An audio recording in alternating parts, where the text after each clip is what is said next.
உங்கள் எடை என்ன அப்படிங்கிறது ஒரு சர்வசாதாரணமான கேள்வி. நீ குண்டா, இவ்வளோ குண்டா இருக்கிய அப்படின்னா தப்பு. டிவிக்காரங்களுக்கு யூடியூபருக்கு மேலே பயங்கர கோபம். ஹீரோவெல்லாம் பார்த்து இந்த கேள்வி கேட்க மாட்டீங்க, என்ன வெயிட்டில் இருக்கீங்க, ஹீரோவெல்லாம் பார்த்து கேட்க மாட்டீங்க, ஹீரோயினை பார்த்து கேட்குறீங்க அப்படின்னு. நீங்கள் வந்து 6 பேக் வச்சுருக்கீங்களே, உனக்கு உடம்பு சரியாக போகலையான்னு விஷாலை பார்த்து கேட்டேன். நான் குண்டா இருக்கிறதுனால நீங்கள் இப்படி கேட்டீங்க அப்படின்னு சொல்லி அவங்க அதெல்லாம் இல்லை. உங்கள் எடை என்ன அப்படின்னு சொல்கிற கேள்வி பாடி ஷேமிங்கா? அதர்ஸ் படத்தோட ப்ரெஸ் மீட்டில் வந்து கௌரி கிஷன் இருக்காங்க, அவளோட வெயிட் என்ன அப்படின்னு சொல்லி ஒருத்தர் கேட்டிருந்தாரு.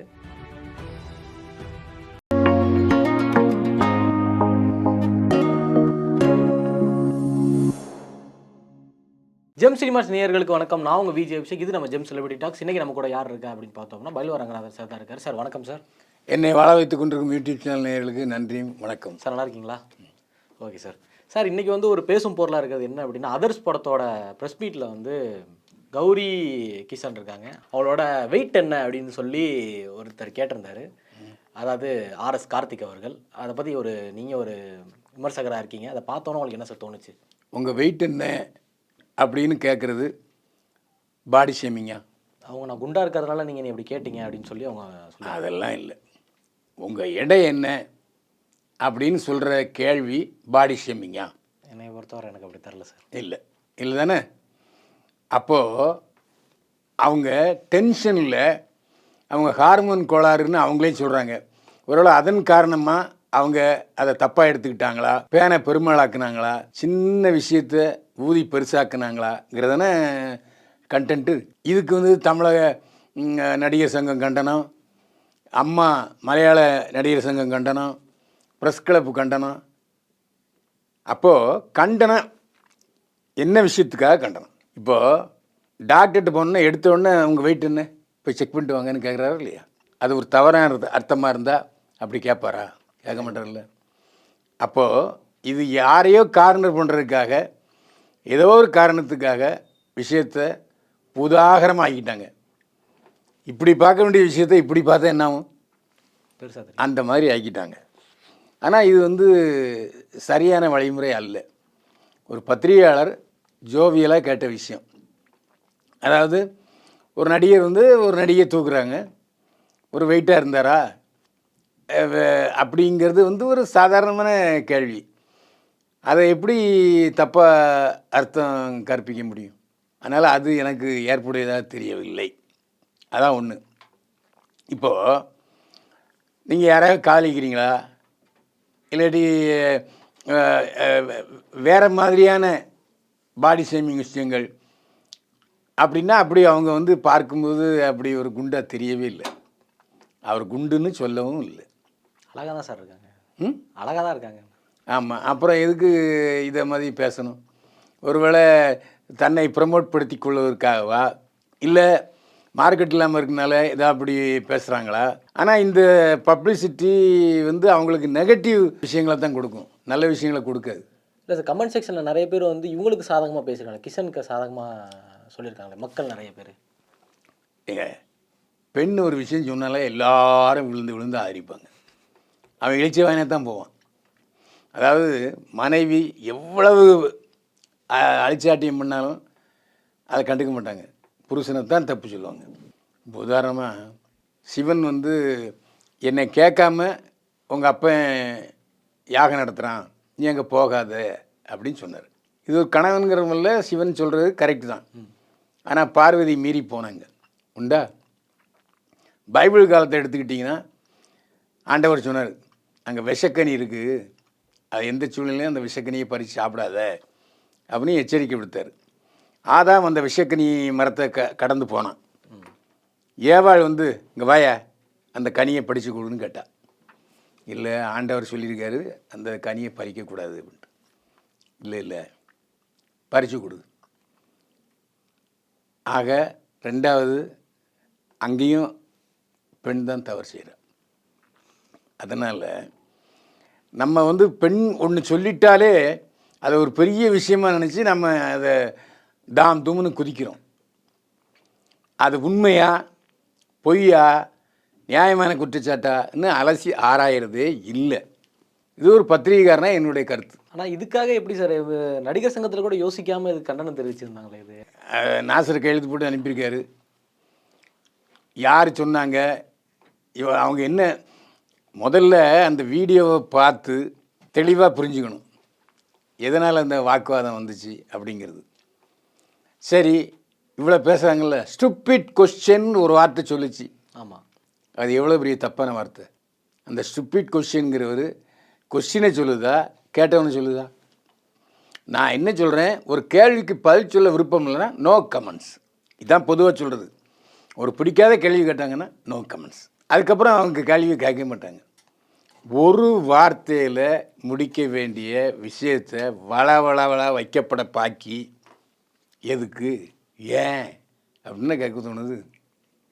ஆனால் இப்போ கிளைமேக்ஸில் என்னாச்சு, சம்மந்தப்பட்ட கார்த்திகே நான் வருத்தம் தெரிவிக்கிறேன் அப்படின்னு சொல்லி கிளைமேக்ஸுக்கு முற்றுப்புள்ளி வச்சிட்டார். கிட்டத்தட்ட அவரும் 32 வருஷமாக திரைப்பட விமர்சகராக இருந்திருக்காராமா. ஆமாம், அவரே அவரை கேள்வியின் நாயகன்னு சொல்லிக்கிறாரு. அதான் நானே யோசிச்சேன் சார், பைல்வான் சார் இருக்கிறப்ப யார் அது கேள்வி நாயகன் அப்படின்னு நான் யோசித்தேன். சரி, அவர் சொல்லிட்டார் ஒரு ஆர்வக்குள்ளரில். ஆனால் முதல் நாள் பத்திரிகையாளர் சந்திப்பில் நான் மன்னிப்பு கேட்கவே மாட்டேன் இப்படின்னு சொன்னார்.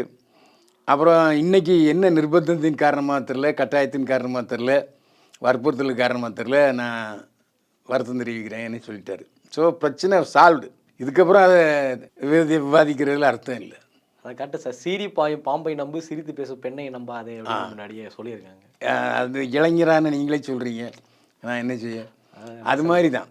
அதாவது எந்த ஒரு சூழ்நிலையும் ஒரு சண்டை வந்ததுன்னா, நீ ஏன்பா, நீ தான் எல்லாம் தப்பு பண்ணுற, அந்த பொண்ணு தப்பே பண்ணியிருக்காது அப்படின்னு ஒரு ப்ரீ ஜட்ஜ்மெண்ட்டுக்கு வந்துடுவாங்க. அதான் சார், இந்த பைக்கில் போகிறப்போ ஸ்கூட்டி நம்ம இடிச்சிருக்கவே மாட்டோம், அந்த பொண்ணு கீழே விழுந்திருக்கும், ஆனால் நம்ம பின்னாடி வந்து நம்மளை போட்டு மொத்தம் மொத்துவாங்க. அதுதான் அது இந்த சமூகம்.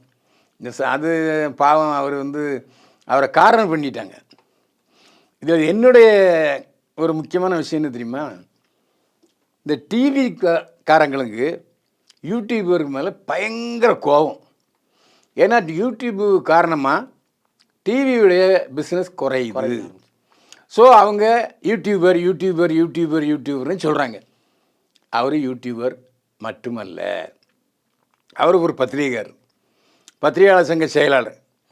அப்படி இருக்கும்போது ஏன் யூடியூபர்னு காரணம் பண்ணுறீங்க? யூடியூபரும் இழப்பமா? சினி அங்கே டிவிக்கு முன்னால் யூடியூபர் பேசிடுறான், விஷயத்தை போய் சேர்ந்துருது.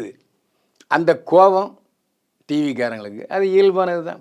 தொழில் போட்டி, யூடியூபர்களுக்கும் டிவிக்கும் தொழில் போட்டி நடக்குது. இதில் பத்திரிகையாளர் சங்கத்துலேருந்து யாருமே எதுவும் எதிர்ப்பு தெரிவிக்கலையா சார் இந்த செய்திக்கு? நான் பத்திரிகையாளர் தானே. ஆமாம் சார், நான் மீடியாக்காரன் தானே. நான் பேசுகிறது கரெக்டாக பேசுகிறேன் இல்லையா? நீங்கள் எப்போவுமே கரெக்டாக பேசுவீங்க. அதாவது நான் நேயர்கள் முடிவுக்கு நான் விட்டுறேன், நீங்கள் என்ன சொன்னாலும் சரி. அதாவது உங்கள் எடை என்ன அப்படிங்கிறது ஒரு சர்வசாதாரணமான கேள்வி. நீ குண்டா, இவ்வளோ குண்டா இருக்கிய அப்படின்னா தப்பு, அதை நான் இல்லைன்னு சொல்ல. ஆனால் அந்த பொண்ணே சொல்லுது எனக்கு ஹார்மோன் ட்ரபிள் இருக்குது அப்படின்னு சொல்லுது. ஒருவேளை அதன் காரணமாக அந்த வலியின் வெளிப்பாடாக இந்த பேச்சு, இந்த விவாதம் நடந்ததாங்கிறது தெரியல. அந்த ஸ்பாட்டில் மட்டும் எங்கள் சார் இருந்திருக்கணும். இல்லை, நான் அந்த படத்தில் நடிச்சிருக்கேன். சரி, படத்தில் நடிச்சிருக்கேன். அந்த சமயத்தில் மழை பெஞ்சிக்கிட்டு இருந்தது. வழக்கமாக என்ட்ரன்ஸு பிரபசாத்தில் தேட்டரில் தான் நம்ம கேமராலாம் வைப்பாங்க. மழை பெஞ்செல்லாம் என்னாச்சு, ஒரு 200 அடி தள்ளி இருக்கிற டைனிங் ஹாலில் போய் வச்சுட்டாங்க. அதுக்கு டோர் வேறு க்ளோஸ் பண்ணியிருந்தாங்க. ஸோ அங்கே ப்ரெஸ் மீட் நடக்குங்கிறது எனக்கு தெரியாது. கடைசியில் என்னையும் அங்கே அவ்வளோ சத்தம் நடக்குன்னா அங்கே தான் சார் ப்ரெஸ் மீட் நடக்குன்னா இப்போ பார்த்தா சண்டை நடந்துக்கிட்டு. உள்ளே போனவங்க ரியாக்ஷன் எப்படி சார் இருந்துச்சு சண்டை நடந்துக்கிட்டு இருந்தோன்னே? அதாவது சண்டை கார்த்திக்குக்கும் கௌரி கிருஷ்ணனுக்குங்கிறது புரிஞ்சுது. என்னத்துக்காகங்கிறது ரொம்ப லேட்டாக தான் எனக்கு தெரிஞ்சுது. ஏன்னா அது அந்த சம்பவம் நடந்தது ஒரு 4 நாளைக்கு முன்னால் நடந்த ஆடியோ ஃபங்க்ஷன் அதர்ஸ் படத்துக்கு. அந்த படத்தில் அந்த நிகழ்வுகள் தான் கேட்டது. இந்த அம்மா அதை அப்படியே இக்னோர் பண்ணிக்கணும், சில விஷயங்களை இக்னோர் பண்ணணும். ஏன்னா பத்திரிகைக்காரங்கிறவங்க அவர்களுடைய பெயரை எழுதுவதை விட நடிகர்கள் பெயரை தான் எழுதுகிறோம். நான் என் பெரியா சொல்லிகிட்டு இருக்கேன், மற்றவங்க பேர் தான் சொல்லிகிட்டு இருக்கேன். உங்களை கொண்டு சேர்ப்பவர்கள் அவர்கள். அவர்கள் இணைப்பு பாலம். பத்திரிகைக்காரர்களுக்கும் பொதுமக்களுக்கும் நடிகர்களுக்கும் இணைப்பு பாலமாக இருக்கிறவங்க பத்திரிகைக்காரங்க. அவங்க மேலே ஏன் இந்த பாய்ச்சல் பாயணும் அப்படிங்கிறது தான். அதுக்கு ஸ்டூபிட் கொஸ்டின்ங்கிற அந்த ஸ்டூபிட் கொஸ்டின்ங்கிறத நான் பத்திரிகையாளருங்கள வன்மையாக கண்டிக்கிறேன். அதை யாருமே பேசலை, அது எனக்கு வருத்தம். அதே மாதிரி அவங்க இன்னொரு கொஸ்டின் ஒன்று கேட்டாங்க, என்ன அப்படின்னா, நீங்கள் ஹீரோவெல்லாம் பார்த்து இந்த கேள்வி கேட்க மாட்டீங்க, என்ன வெயிட்டில் இருக்கீங்க, ஹீரோவெல்லாம் பார்த்து கேட்க மாட்டீங்க, ஹீரோயினை பார்த்து கேட்குறீங்க அப்படின்னு கேட்டிருந்தாங்க கௌரி. நானே கேட்டேங்க விஷயம். நீங்கள் வந்து 6 பேக் வச்சுருக்கீங்களே, உனக்கு உடம்பு சரியாக போகலையான்னு விஷாலை பார்த்து கேட்டேன். ஆமாம், எங்கள் அம்மா கூட வருத்தப்படுறாங்க, சரியாக சாப்பிட மாட்டேங்கிறடா அப்படின்னு சொன்னாங்க அப்படின்னு. அதெல்லாம் கேட்க தானே செய்கிறோம். அதான் சார், பசங்க ஒன்றும் இல்லை சார். பிரபு வந்து கொஞ்சம் குண்டாக இருக்கவர். ஆமாம், அவரை பாலச்சந்தர் எழுதி இயக்கிய படத்தில் நீ எந்த கடையில் அரிசி வாங்குறன்னு ஒரு பாட்டு வரும் தெரியுமா?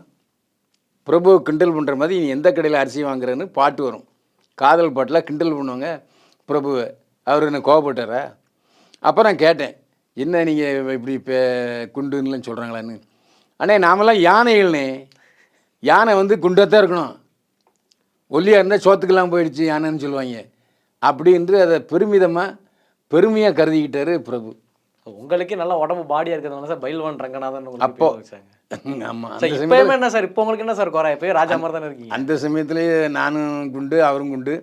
அவர் 2வது படத்தில் நான் அவரும் நடித்தோம். அப்புறம் அந்த படத்தினுடைய கேமராமேன் சொன்னார், ஐயோ நீங்கள் 2 பேரும் ஃப்ரேமில் இருந்தால் வேறு எதுவும் தெரிய மாட்டேங்கிறாங்கய்யா, தள்ளிலுங்கய்யா அப்படின்லாம் கிண்டல் பண்ணியிருக்காரு. இதெல்லாம் நடந்த சம்பவங்கள். உங்களை பொறுத்தவரை அந்த பத்திரிகையாளர் செய்தது வந்து ஆமாம், நான் எந்த சூழ்நிலையும் பத்திரிகையாளர்களுக்கு, அதாவது நியாயமான பத்திரிகையாளரின் கோரிக்கையை நான் குரல் கொடுப்பேன். அதில் எந்த சந்தேகமே இல்லை. பத்திரிகையாளர்களுக்கு ஒரு சீனியர் ரிப்போர்ட்டர் 75 வயசு ஆனதுனால பத்திரிகையாளர்களுக்கு நம்ம பாதுகாப்பாக இருக்கணும், பத்திரிகையாளர்கிட்ட அவேர்னஸ் நம்ம இந்த மாதிரி கேள்வி கேட்காதன்னு நான் பல முறை சிலர்கிட்ட சொல்லியிருக்கேன். அதெல்லாம் நடக்கும், அது இயல்பு தான். ஆனால் இப்போ நான் சொன்னது எல்லாமே நேயர்களுடைய கமெண்ட்ஸுக்கு விட்டுறேன். நீங்கள் கமெண்ட்ஸ் போடுங்க, அதுக்கப்புறம் நான் பேசுகிறேன். ஓகே, இதெல்லாம் கமெண்ட் செக்ஷனில் கரெக்டாக சொல்லிவிடுங்க சார் எப்படி பேசினார் அப்படின்னு. ஓகே சார், கேட்ட கேள்விகள் எல்லாமே சூப்பராக பதில் சொன்னீங்க சார். மறுபடியும் இன்னொரு நாள் இன்னொரு கெஸ்ட்டோட நான் வந்து உங்களை பார்க்குறேன். Signing off Vijay Abhishek. ரொம்ப நன்றி சார். மீண்டும் சந்திப்போம். வாழ்க வளமுடன்.